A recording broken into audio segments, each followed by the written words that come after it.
what would you like the message to be to folks who are trying to make sense of what happened here? I would say, first, let's face it, this is still an issue around the country, in many parts of the country, not just here at Oklahoma, and that we need to stand against it. Whenever you notice it somewhere, stand up against it.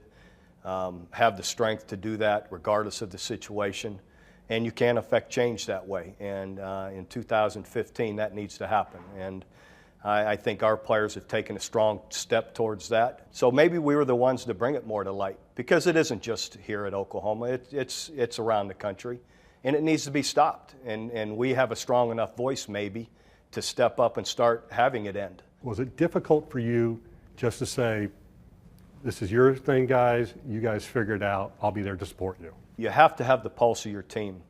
And I knew the pulse of our team was they were going to do this their own way. And I told the assistant coaches they need time to work through this, and we're not to influence it, because it's not going to be accepted right now. And I'm really proud of them in the direction, because it was really thought out. Our players worked hard up through the night talking about, we have this here, this was caught here. I think they realize it's everywhere. It's around the country. We happen to have it. Let's do something with it and try and affect change.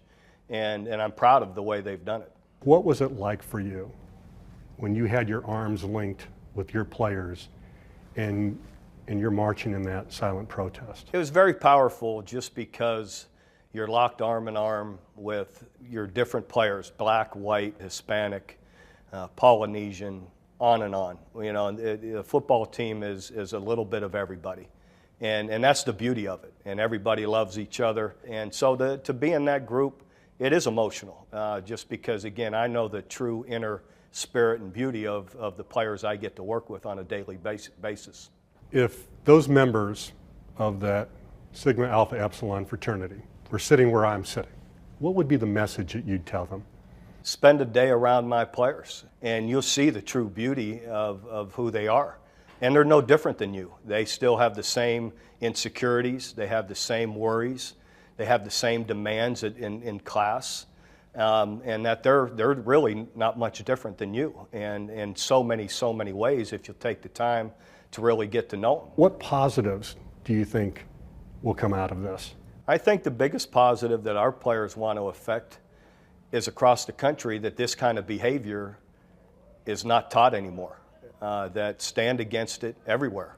We're not going to learn this behavior anymore. We're not going to teach this kind of hate and racism and these kind of chants or these kind of sayings, that there's no place for it.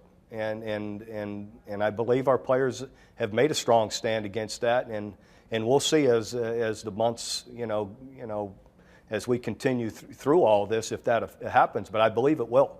That's the biggest change, is they want it ending here.